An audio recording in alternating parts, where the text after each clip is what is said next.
जाएंगे, उस समय बड़ी तकलीफ होगी, एंजाइटी आपको हो जाएगी, टेंशन आपको हो जाएगी, काम कोई आपका सफल होगा नहीं। अब कोई यजमान आपके पास आ जाए और आकर के सूर्य में उसकी अंतर्दशा आने वाली हो राहु की, तो उसको बोल दो भैया हार्ट अटैक की संभावना है, ध्यान रखना। इस समय जो तकलीफ है वो बढ़ेगी आपको, इस समय एंजाइटी होगी आपको हड्डियों में तकलीफ हो सकती है, आपकी आंखों में तकलीफ हो सकती है, आपका कोई ऑपरेशन हो सकता है, आपको कहीं ना कहीं दुर्घटना हो सकती है और होगी। अभी मान लो राहु की अंतर्दशा निकल गई, दशा सूर्य की चल रही है और उस समय पैसा भी रुक गया आपका, जो पैसा लगातार आपके पास फ्लो आ रहा था वो रुक गया, राहु ने रोक दिया उसको। अब अंतर्दशा आ गई देवगुरु बृहस्पति की। बृहस्पति ने कहा जय श्री राम महाराज, जय श्री राम। कहता आप कौन? कहता मैं तो आपका गुरु हूँ, महामंत्री हूँ, विदुर हूँ। कहता आइए बैठिए। तो धृतराष्ट्र कह रहे हैं विदुर से बड़ा परेशान किया है, बहुत टेंशन दी है मुझे। तो किसने टेंशन दी? कहता राहु ने। तो सूर्य की दशा में राहु में बहुत टेंशन हुई। जैसे देवगुरु बृहस्पति आए और बृहस्पति ने कहा जी मैं आ गया, चिंता मत करो, बताओ क्या काम है। कहता मैं तो पैसा कमा रहा हूँ, द्वितीय भाव का स्वामी हूँ, कर्क लगन है, द्वितीय भाव के स्वामी, पैसा आ रहा है मेरे पास। तो उसने कहा देखो भाई मैं पैसा वैसा तो राजा साहब नहीं कमाता, पर खर्च का पास है। कहते किस में खर्च करोगे? कहते खर्च कर दो भूषण देवी जी की तरह। तो यहाँ पर यूनिवर्सिटी के अंदर एक आयोजन कर दो, और इतना बढ़िया आयोजन किया, आनंद आ गया कि आयोजन हुआ तो आनंद आया। फिर हम कहे चलो मैं आयोजन तो कर दूंगा, आयोजन भी हो गया और आयोजन भी बड़ा सफल हुआ। उसके लिए तो फिर तालियां बनती है ना, फिर तो टॉप की। उसके बाद देवगुरु ने कहा देखो बात सुनो, पैसा आप कमाओ कोई दिक्कत नहीं, लेकिन मेरे को देते रहो। कहता कहाँ लगाओगे? कहता मैं एक और ऐसी यूनिवर्सिटी बनाऊंगा जैसे द्विवेदी जी ने बनाई, मैं बनाऊंगा एक और मैं धर्मालय, धर्मशाला, मंदिर बनवाऊंगा। तो जब सूर्य की दशा आएगी, जब बृहस्पति की अंतर दशा आएगी, आप लोगों के दिल में ये आएगा कि मैं तीर्थ यात्रा करके आ जाऊं, मेरे पास जो पैसा बचा हुआ है मैं ऋषिकेश घूम के आ जाऊं, मैं केदारनाथ, बद्रीनाथ, तिरुपति बालाजी घूम के आ जाऊं, और मैं उस पैसे को कहीं न कहीं अच्छी जगह पे लगा दूं। अभी बृहस्पति की दशा निकल गई, बृहस्पति गया, सूर्य की दशा में शनि की अंतर्दशा आ गई। शनि ने कहा महाराज जय शनिदेव। कहता आप कौन? कहता आपका कट्टर दुश्मन हूं, तो वैसे आपका बेटा ही, पर हूं कट्टर दुश्मन। तो क्या करोगे? कहता लंबी लंबी बीमारियां दूंगा, पैसा आना बंद, और जो पैसा आपने कमाया था वो सारा हॉस्पिटल में जाना शुरू हो जाएगा। सूर्य की दशा में शनि की अंतर्दशा जैसे आएगी, वैसे ही कहीं न कहीं आपको हेल्थ इश्यूज आने शुरू हो जाएंगे, तकलीफ आनी शुरू हो जाएंगी, लंबी लंबी बीमारियां, हार्ट की प्रॉब्लम, आपको स्टंट डलने शुरू हो जाएंगे, आर्थराइटिस आनी शुरू हो जाएगी, हड्डियों में रोग आना शुरू हो जाएगा, हड्डियां टेढ़ी होनी शुरू हो जाएगी, बड़ी तकलीफ होगी। अब उस समय आप यजमान को बोलोगे महाराज ध्यान रखना, बड़े पद पर हो, शनि की अंतर्दशा आ रही है, कहीं ऐसा न हो कि एपस्टीन फाइल वाली जैसी स्थिति पैदा हो जाए। अभी जैसे हमारे शंकराचार्य जी का आरोप लग गया, हमने समझाया था उनको, मैं एक बार अपनी गृहनीति चेंज करा दो, सरकार के खिलाफ मत बोला करो। तो ऐसी स्थिति में राजा के ऊपर एलिगेशन लगना, राजा का जो कमाने का सिस्टम है, यानी जो भी राजा, मेरा कहने का मतलब आप बिजनेस कर रहे हैं, आप यूनिवर्सिटी चला रहे हैं, आप कोई काम कर रहे हैं, कंस्ट्रक्शन का काम है, बिल्डर का काम है, तो वहां पर उस काम में रुकावट आएगी और आपको हेल्थ इश्यूज आने शुरू हो जाएंगे। अभी शनि तकलीफ देके चला गया, अंतर्दशा में बुध आ गया। बुध ने कहा गुड मॉर्निंग पापा जी, क्योंकि बुध उसका बेटा है, राजकुमार है, और राजकुमार के साथ उसका तालमेल ज्यादा रहता नहीं है, वो ज्यादा उसको मित्र नहीं मानता, लेकिन बुध सूर्य को मित्र मानता है।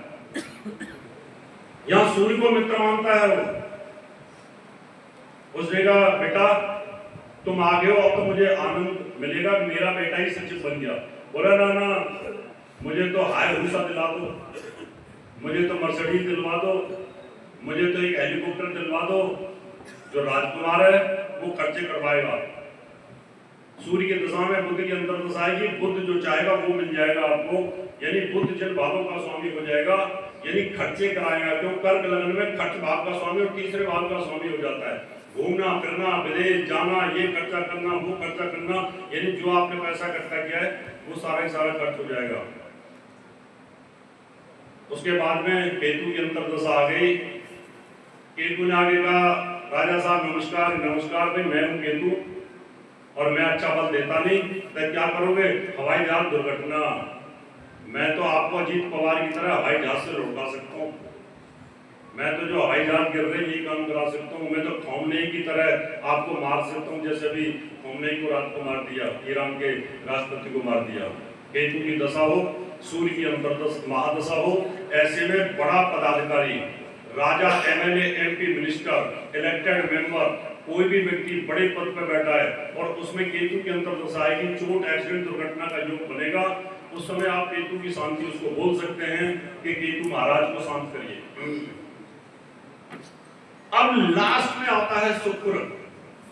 बड़े ध्यान से सुनना, ये बड़ा टॉप का है, इससे कोई नहीं बचता। शुक्र ने कहा कि राजा साहब मैं आ गई हूं। कहता तुम कौन हो? कहता मैं हूं राखी सामंत। राखी नाच में गाने वाली। उसने कहा मैं आपकी सेक्रेटरी बन गई। अब जब राखी सामंत किसी की सचिव बन जाए तो आदमी तो बदनाम हो गई। अगर किसी भी एमएलए, एमपी, मिनिस्टर की सूर्य की दशा चल रही हो और शुक्र की अंतर्दशा आ जाए, वो डिफेम हो जाएगा, वो हनी ट्रैप में फंसेगा।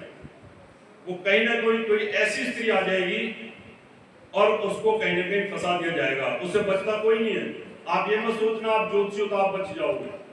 अगर आपकी सूर्य की दशा चल रही है तो कोई क्लाइंट ऐसा आ जाएगा आपके पास में जो आपको कहीं ना कहीं फंसा देगा, आपके खिलाफ षड्यंत्र कर देगा। तो ये है सूर्य की दशा। सूर्य जो है ग्रहों का राजा है। वो जो अपने उसके मित्र हैं उनका अच्छा फल है, लेकिन जो उसके एंटी गुड के लोग थे उन्होंने उसको नुकसान कर दिया। तो इस प्रकार से आप महादशा अंतर्दशाओं का अगर फलादेश करते हो तो आपकी प्रेडिक्शन एक्यूरेट जाएगी। लेकिन ज्योतिष में किंतु परंतु रहती है। किंतु परंतु इसलिए रहती है कि ज्योतिष भी अपडेट होता है हमेशा आईटी की तरह। जो इंफॉर्मेशन टेक्नोलॉजी होती है, कंप्यूटर में रोज सॉफ्टवेयर चेंज होते हैं, ऐसे ज्योतिष में भी सूत्र अपडेट होते रहते हैं। वो कैसे? मैंने कहा सूर्य की महादशा है और सूर्य धन भाव का स्वामी है। अभी तो मैंने कहा वो अच्छा था, लेकिन अगर सूर्य उल्टा हो, यानी सूर्य नीच का बैठा हो, फिर क्या होगा? ये भी तो हो सकता है। अगर किसी का सूर्य नीच का है और कर्क लगन है, सूर्य अच्छा फल दे ही नहीं रहा, सूर्य की महादशा में, सूर्य की अंतर्दशा में हम बर्बाद हो गए। हमारे पास बहुत अच्छा बिजनेस था, सारा डूब के चला गया। हमने शुक्र की दशा में करोड़ों अरबों रुपए कमाए, जैसे ही सूर्य की दशा आई, शुक्र की दशा में कमाया, जैसे ही सूर्य की दशा आई सब चौपट होना शुरू हो गया। अब देखिए सूर्य की अंतर्दशा में हमारा नुकसान हुआ। सूर्य में चंद्रमा आया। चंद्रमा ने कहा राजा साहब मैं तो आपकी पत्नी हूं, क्या हुआ? कहता मैं तो बर्बाद हो गया। कहता चिंता मत करो, मैं हूं ना, मैं भी आपका साथ दूंगी, लेकिन मैं क्या करूं, मैं भी नीच की हूं। यानी सूर्य भी नीच का हो और चंद्रमा भी नीच का हो, और जब महादशा और अंतर्दशा चले तो उस समय क्या होगा? वो व्यक्ति चौपट हो जाएगा, प्रॉपर्टी बेचनी पड़ेगी, मकान बेचना पड़ेगा, क्योंकि सूर्य चौथे भाव में जाकर के नीच हो रहा है, तो वहां सब कुछ नेगेटिव कर देगा। जो मैंने अच्छा बताया था पहले वो सब उल्टा हो जाएगा। ऐसे मंगल की अंतर्दशा आ जाए, उसने कहा राजा साहब मैं हूं ना साथ में। कहता पड़ोसी बड़ा तंग करता है, कहता चलो लड़ाई करते हैं, दोनों चले जाते हैं। सूर्य भी नीच का और मंगल भी नीच का, दोनों फिर के आते हैं। यानी ऐसा भी होता है कई बार, जो गली का जो होता है डॉन होता है वो क्या जाता है। अब यहां से आगे चलिए, राहु आता है। राहु ने कहा राजा साहब मैं आ गया हूँ। बोले क्या मैं तो पैसा खत्म हो गया। कहते चिंता मत करो, अरे तुम्हारा खत्म हो गया तो हो गया, हम तो कमाना जानते हैं। और अगर राहु अच्छी जगह में बैठा हो, केंद्र या त्रिकोण में बैठा हो, 1 4 7 10 में बैठा हो, पंचम में नवम में बैठा हो, पाप प्रभाव में ना हो, पापी ग्रहों की राशि में ना हो, तो सूर्य की जैसे नीच सूर्य की महादशा में, राहु की अंतर्दशा में आपको पैसा आ जाए। यानी जहां सूर्य पावरफुल था, जब राहु ने बर्बाद कर दिया, और जब सूर्य नीच का था और जब राहु अंतर्दशा में आया तो उस समय राहु ने पैसा दिया। और फिर हमें लोग क्या बोलते हैं, अरे गुरुजी जब जब मेरा राहु आता है ना, मुझे बड़ा पैसा देता है, मुझे बड़ा पैसा देता है, क्योंकि वो देगा। अब देवगुरु बृहस्पति आ गए। अब बृहस्पति पहले अच्छे थे, इस बार बृहस्पति कुंडली में नीच के बैठे हैं या अस्त होके बैठे हैं। उन्होंने कहा महाराज देखिए धृतराष्ट्र महोदय, आप इसका सत्यानाश चाहते हो हस्तिनापुर का, मैं ये आपका पद छोड़ रहा हूं, मैं जा रहा हूं। उस समय आपके अपने भी आपका साथ छोड़िए। जिस ज्योतिषी पे गुरु आप गुरूर करते हो वो भी आपका साथ नहीं देगा, जिस गुरु पे गुरु करते हो वो भी आपका साथ नहीं देगा। और देवगुरु बृहस्पति जो धन का कारक है, जो धन देने वाला है, जो ज्ञान देने वाला है, जो संतान देने वाला है, जो भाग्यता करता है, जो कर्म करता है, जो लाभ देता है, वो भी आपका साथ छोड़ गया। अभी शनि की अंतर्दशा आ जाए और शनि पावरफुल उच्च होकर के बैठा हो या स्वराशि के अंदर बैठा हो, तो सूर्य नीच का है, शनि पावरफुल है, तो उस समय शनि से संबंधित काम आपके हो जाएंगे। शनि की अंतर्दशा में आपको जॉब मिल जाएगी, शनि की अंतर्दशा के अंदर आपको पैसा आएगा, इंडस्ट्री आप लगा लोगे, आपको बहुत बड़ा बेनिफिट होना शुरू हो जाएगा, जबरदस्त लाभ मिलना शुरू हो जाएगा। अभी बुध आ जाए, पहले बुध ने खर्च करवाया और अब बुध उठा करके बोलेगा पापा चिंता मत करो, पिताजी आप चिंता मत करो, आप परेशान हैं, मैं मदद करता हूं। तो कई बार पिता ने जिंदगी भर नहीं कमाया होता, कितने लोग ऐसे होते हैं जिंदगी भर कुछ नहीं कर पाते, लेकिन बेटा आईएएस बन जाता है। बनता कि नहीं बनता बताइए, बताइए बनता कि नहीं बनता? बनता है ना। आप लोग उदाहरण देखे होंगे, बहुत सारे लोग आपके पास आए होंगे, लाल बहादुर शास्त्री जी, माँ बाप खेती करते थे, कहां से कहां पहुंच गए, अटल बिहारी वाजपेयी, चौधरी चरण सिंह, बहुत सारे ऐसे उदाहरण हैं, और नरेंद्र मोदी खुद कहां से कहां पहुंच जाते हैं कि माँ बाप परेशान और बेटी की कुंडली ऐसी पावरफुल आई कि वो ऊंचाई को छू जाता है। ऐसे ही मान लो केतु की अंतर्दशा आ गई और केतु बहुत पावरफुल स्थिति में बैठा हुआ है, सूर्य नीच का है और केतु भी वहां पर पावरफुल स्थिति में है, तो आपको पैसा दे देगा लेकिन बीमारी अवश्य देगा। सूर्य की महादशा, सूर्य नीच का और केतु अंतर्दशा में चोट एक्सीडेंट दुर्घटना तो होगा, लेकिन पैसा आता रहेगा। अभी अंतर्दशा अगर मान लो शुक्र की आ जाए, अभी तो मैंने कहा था कि राखी सामंत आ गई तो बर्बाद कर दिया, लेकिन जैसे ही अंतर्दशा में शुक्र आया, कोई स्त्री आपके संपर्क में आ गई, उसके सहयोग से आप बहुत ऊंचाई को उठ गए। स्त्री आपकी शादी के बाद भी आ सकती है और हम बोलते हैं कि शादी कर लो, शादी के बाद आपका भाग्योदय हो जाएगा, और भाग्योदय होता है। कई बार आपने देखा किसी छोटे स्टार ने बड़ी फिल्म की हीरोइन के साथ फिल्म की और वो स्टार बन गया। तो इस दुनिया के अंदर स्त्री के माध्यम से भाग्योदय होना, यहाँ पर ये अपोजिट हो जाएगा। तो ये दोनों तरह की प्रेडिक्शंस हैं। अब एक और तीसरा इसके साथ जोड़ के अपनी बात को समाप्त करूंगा कि और भी होता है। तीसरा होता है गोचर। गोचर को इसके साथ क्लब जरूर करना है। अभी मान लो सूर्य नीच का है, मैंने सूर्य का फल दिया, लेकिन वही 13 अप्रैल से और 13 मई के बीच में सूर्य आ जाए, उस समय सूर्य उच्च का हो जाएगा, तो वो नीचता का फल नहीं देगा। अगर देवगुरु बृहस्पति नीच का है और वो अभी उच्च का होगा, जैसे ही वो उच्च का होगा 1 जून से, अगर किसी का 85 का जन्म है, अगर किसी का 97 का जन्म है, उस समय पर गुरु नीच का था, और जैसे ही 1 जून को बृहस्पति उच्च का हो जाएगा तो उसका नीचता का फल खत्म हो जाएगा। कोई ग्रह 6-8 बारे में हो, लेकिन गोचर में, केंद्र में, त्रिकोण में पावरफुल स्थिति में हो, तो वो अच्छा फल देना शुरू कर देता है। तो इन 3 चीजों का आप ध्यान रखिएगा प्रेडिक्शन करते वक्त। भाव स्वामी कारक का ध्यान रखिएगा, तो आपकी फलादेश बड़ी एक्यूरेट जाएगी और आपकी प्रेडिक्शन 100 में 100 जाएगी। लोग बोलते हैं ज्योतिष की प्रेडिक्शन सही नहीं जाती है, तुक्का मारते हैं। मेरा दावा है 7 लाख से ज्यादा प्रेडिक्शन मैंने की है और इतनी भविष्यवाणी की है, अभी तक तो सब सटीक बैठी है पूरी की पूरी।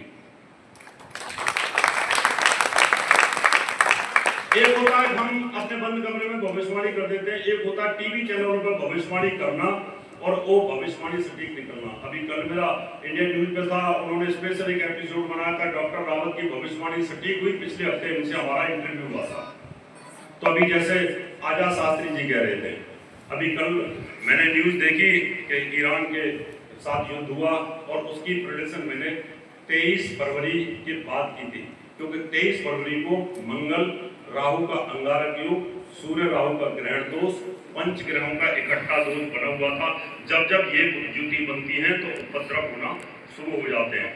मित्रों, मैं बहुत बहुत बधाई देता हूँ पूरी टीम को, संदीप कौशिक जी को, आचार्य भूषण देव शास्त्री जी को, विनोद कौशिक जी को, और आप सबको बहुत बहुत बधाई देता हूँ और सभी कैथल वासियों को और हरियाणा वासियों को सबको बहुत बहुत बधाई देता हूँ। ये प्रोग्राम बहुत अच्छा रहा। अब किसी के दिमाग में कोई क्वेश्चन हो, सिर्फ 5 मिनट का समय मिलूंगा। और कईयों के दिमाग में रहता है कि हम प्रेडिक्शन करते हैं और हमें ये चीज समझ में नहीं आती है, तो आप कोई भी क्वेश्चन पूछने के लिए फ्री हैं।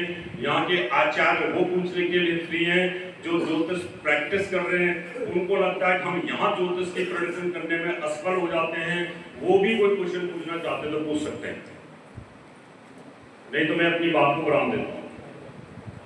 इसके बारे में जी बताइए।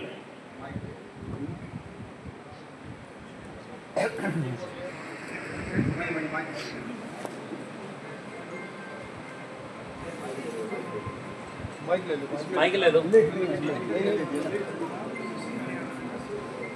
लिखा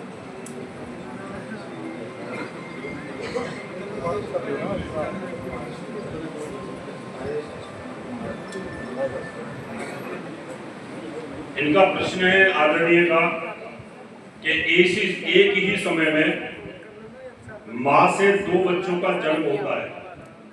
पहली बात तो एक ही समय में मां से 2 बच्चों का जन्म होता नहीं है। जुड़वा बच्चे भी होते हैं, उनमें भी 1-2 मिनट का फर्क होता है। ऑपरेशन से भी अगर बच्चा बाहर निकालोगे तब भी 2 मिनट 3 मिनट लग जाते हैं।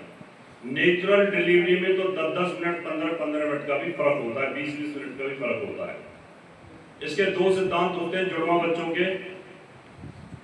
एक होता है कि माँ का जो एग होता है, पहले एक एग आ गया और उस एग के साथ क्रॉस हो गया, फिर दूसरा एग आ गया, उसके साथ में 2 दिन बाद क्रॉस हो गया। 2 बच्चे बने गर्भ के अंदर, एक बना पहले दिन, एक बना 4 दिन बाद। तो पहले बच्चे का डेवलपमेंट 4 दिन पहले शुरू हो गया, उसके ऊपर गर्भ का प्रभाव 4 दिन पहले आ गया। यानी आपने एक आम का पौधा 4 दिन पहले लगाया, एक 4 दिन बाद आया। गेहूं की खेती में 4 दिन पहले एक ने किसान ने बीज डाला, एक ने 4 दिन बाद डाला। तो जिसने 4 दिन पहले डाला उसका बीज 4 दिन पहले आ जाएगा और उसका प्रभाव अलग होता है। इसी प्रकार से माँ के गर्भ के अंदर भी जो बच्चे होते हैं वो 2 तरीके से होते हैं। जब वो बाहर आते हैं तो उनके भी समय में चेंजेज होता है। अब मैं आपको बता देता हूँ इनमें फर्क क्यों होता है। हमारा जो शरीर है वो 5 तत्वों से बना होता है। 5 तत्व में आकाश तत्व, पृथ्वी तत्व, जल तत्व, वायु तत्व और ये अग्नि तत्व होता है। ये कहते हैं ना तेरी माँ ने कहाँ का पानी पिया है, तेरी माँ कहाँ रही है। तो एनवायरमेंट का फर्क होता है। एनवायरमेंट का कैसे फर्क होता है कि पृथ्वी की जो स्पीड है वो 29 किलोमीटर प्रति सेकंड है। अभी पृथ्वी कैथल में है, 1 सेकंड के बाद में 29 किलोमीटर आगे चली जाएगी। और अगर 1 मिनट बाद बच्चा पैदा होता है तो करीब 1700 से 1800 किलोमीटर आगे पृथ्वी अंतरिक्ष में चली जाती है। और 1800 किलोमीटर बाद जो इन्वायरमेंट होता है वो अलग होता है। अभी एक बच्चा कैथल में हुआ और 1 मिनट बाद जो बच्चा पैदा हुआ वो इन्वायरमेंट कैलकाटा ले लेगा। तो उस बच्चे में जो एलिमेंट होंगे, जो उसकी बातचीत होगी, जो उसका वे ऑफ टॉकिंग होगा, वो कैलकाटा जैसा होगा। क्योंकि कैलकाटा के एनवायरनमेंट में जल तत्व समुद्र का प्रभाव होता है। हमारी जीभ के ऊपर जो वाणी होती है, इस पर जल तत्व का प्रभाव होता है। इसलिए जो समुद्र के किनारे जो लोग होते हैं, उनकी स्पीड फास्ट होती है। जो डेजर्ट में होते हैं, उनकी स्पीड बोलने की कम होती है। जो पहाड़ों पर होते हैं, उसका और प्रभाव होता है। इसलिए 1800-1700 किलोमीटर आगे चली गई तो वो प्रभाव ले लेता है। तो इसलिए कभी भी जुड़वा बच्चे हों और एक टाइम पर हों तो उनमें फर्क आ जाता है। बहुत बहुत धन्यवाद। और कोई जी बताइए। धन्यवाद। यहाँ हमारे पास में पुंडरी एक गाँव है। हम शादी करके आ रहे थे, वरवधू थे, और पुंडरी वाली नहर में वो गिर गए और साथ में सभी गिर गए और सभी एक्सपायर हो गए। केवल एक ड्राइवर बचा हुआ था, वो मेरे को दिखाई दिया। मैंने उसमें साथ में छलांग लगाई। रात का 9 बजे का टाइम था, उसको बचा लिया गया था। और उनके 28 गुण मिले हुए थे। कोई भृकुट दोष नहीं था, कोई नाड़ी दोष नहीं था। और ऐसा किस कारण से ऐसा हुआ, इसमें हमें क्या देखना चाहिए? कृपया मार्गदर्शन करें। कुंडली के अंदर अष्टकूट मिलान के अंदर 36 गुण होते हैं, जिसमें पहला वर्ण होता है, दूसरा वश होता है, तीसरा होता है तारा। और ये बहुत इंपॉर्टेंट है, इसको मैं बता देता हूँ। तारा दोष, मैं और भूषण देव जी दोनों की तारा नहीं मिलती है और 28 गुण मिलते हैं दोनों के। वो 28 गुण भी बेकार है अगर हम दोनों की तारा नहीं मिलती है। हम दोनों की तारा बद आ रही है। बद मीन्स मृत्यु, यानी तीसरी, पांचवी और सातवीं बाधा आ जाए, तारा आ जाए, तो हम दोनों को एक साथ मोटरसाइकिल पे, कार पे नहीं चलना चाहिए। बाप बेटे की कुंडली में भी अगर बद तारा हो तो उन दोनों को एक साथ ट्रैवलिंग नहीं करनी चाहिए। माँ बेटी की कुंडली में भी अगर बद तारा हो तो उन दोनों एक साथ ट्रैवलिंग नहीं करनी चाहिए। 28 गुण मिलने के बाद भी पति पत्नी में कहीं ना कहीं एक की मृत्यु हो जाती है। तारा मिलान में बहुत जरूरी होता है कि कुंडली को हम देखें। कई बार हम दो दोस्त होते हैं और जा रहे होते हैं वैष्णो देवी और दोनों मृत्यु को प्राप्त हो जाते हैं क्योंकि उनकी तारा मैच नहीं करती है। पार्टनरशिप में तारा मैच करना बहुत जरूरी होता है। कुंडली मिलान में तारा मैच करना बहुत जरूरी होता है, क्योंकि कई बार हमारा भाग्य एक दूसरे को क्रॉस करता है तो वो तारा नहीं मिली होगी, 28 गुण मिल सकते। धन्यवाद, बहुत बहुत धन्यवाद।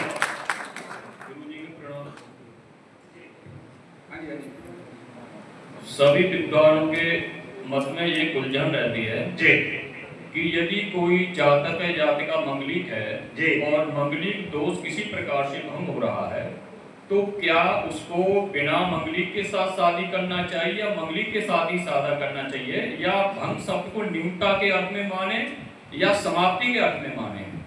देखिए, मंगलिक योग जनरल शास्त्रों में, हमारे यहाँ पर ज्योतिष के विभाग अध्यक्ष नरेश जी बैठे हुए बड़े विद्वान हैं। जनरल शास्त्रों में लिखा हुआ है 5 प्रकार का मंगलिक दोष होता है, लगन से, चतुर्थ, सप्तम, अष्टम और द्वादश। लेकिन मेरी रिसर्च ये कहती है कि मंगलिक योग 60 प्रकार का होता है। 60 प्रकार का मैंने इसलिए रिसर्च किया है कि मेष लगन में मंगलिक योग 5 प्रकार का, वृष लगन में 5 प्रकार का, मीन लगन में 5 प्रकार का, इसलिए 12 पंजे 60। और 60 लग्नों में उसका प्रकार अलग अलग होता है। किसी लगन में वो बहुत आक्रामक होता है, बहुत क्रूर होता है, और किसी लगन में वो योग कारक हो जाता है। जैसे कि अगर मान लो मिथुन लगन हो, मिथुन लगन में मंगल बहुत खतरनाक हो जाता है। वो छठे भाव का स्वामी होता है, छठे से छठा और एकादश भाव का स्वामी होता है भाव के सिद्धांत के हिसाब से, तो वो मार्केस हो जाएगा। कन्या लगन में मार्केस हो जाएगा। अगर एक लड़की जो है वो कर्क लगन की है, कर्क लगन में मंगल नीच का बैठा है लगन में, तो वो बहुत ज्यादा पावरफुल नहीं है। लेकिन लड़के की कुंडली कन्या लगन की है, उसमें लगन में मंगल बैठा है, एक की मृत्यु निश्चित हो जाएगी, या सप्तम में बैठा। मंगलिक तो मिलाया हम लोगों ने, लेकिन उसकी जो पावर है वो नहीं मिलाई, इसलिए ये 60 प्रकार का है। अगली बार मैंने एक बार बोला था, शायद पिछले सम्मेलन में बोला था, पिछला जो विनोद जी का सम्मेलन हुआ था उसमें मैंने 60 प्रकार के मंगल बताए थे। तो इसलिए उसको बहुत सावधानी के साथ मंगलिक योग को देखना चाहिए कि वो भंग हो रहा है और कितने % हो रहा है। बहुत बहुत धन्यवाद।